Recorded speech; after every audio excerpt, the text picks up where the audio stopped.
2-deoxy-D-glucose is a glucose molecule which has the 2-hydroxyl group replaced by hydrogen so that it cannot undergo further glycolysis. As such, it acts to competitively inhibit the production of glucose 6-phosphate from glucose at the phosphoglucoisomerase level.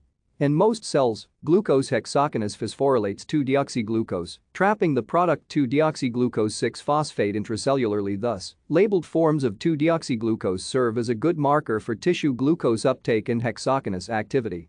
Many cancers have elevated glucose uptake and hexokinase levels.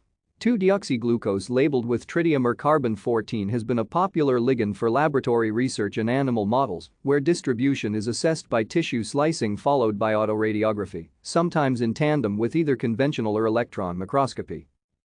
2-DG is uptaken by the glucose transporters of the cell. Therefore, cells with higher glucose uptake, for example tumor cells, have also a higher uptake of 2-DG. Thank you for watching. Like and subscribe if you would like to view more of our videos. Have a nice day.